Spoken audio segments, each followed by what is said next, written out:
ஜல்லிக்கட்டுக்கு அனுமதி அளித்து அரசிதழில் வெளியிடப்பட்டுள்ள அறிவிக்கையின் விவரங்களை விரிவாக பார்க்கலாம். மிருகவதை தடுப்புச் சட்டம் மற்றும் மத்திய சுற்றுச்சூழல் மற்றும் வனத்துறை அமைச்சகத்தின் 2011ஆம் ஆண்டு ஜூலை 11ஆம் தேதி அறிவிக்கையின்படி காட்சிப்படுத்தப்பட்ட விலங்குகள் பட்டியலில் உள்ள கரடி, குரங்கு, புலி, சிறுத்தை, சிங்கம், காளைகள் ஆகியவற்றிற்கு பயிற்சி அளிக்கவோ அவற்றை காட்சிப்படுத்தவோ கூடாது.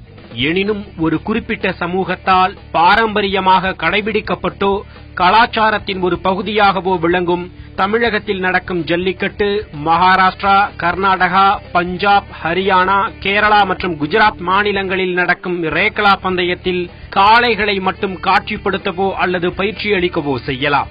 இருப்பினும் இதற்கென 4 நிபந்தனைகள் விதிக்கப்பட்டுள்ளன.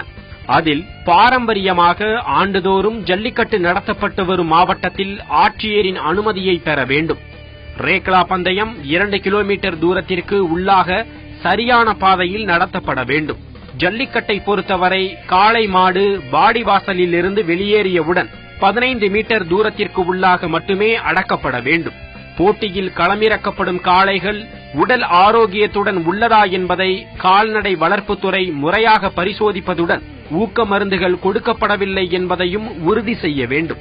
மிருகவதை தடுப்புச் சட்டம் மற்றும் உச்சநீதிமன்றம் 2014ஆம் ஆண்டு மே 7ஆம் தேதி வழங்கிய தீர்ப்புக்கு கட்டுப்பட்டு போட்டிகள் நடத்தப்பட வேண்டும்.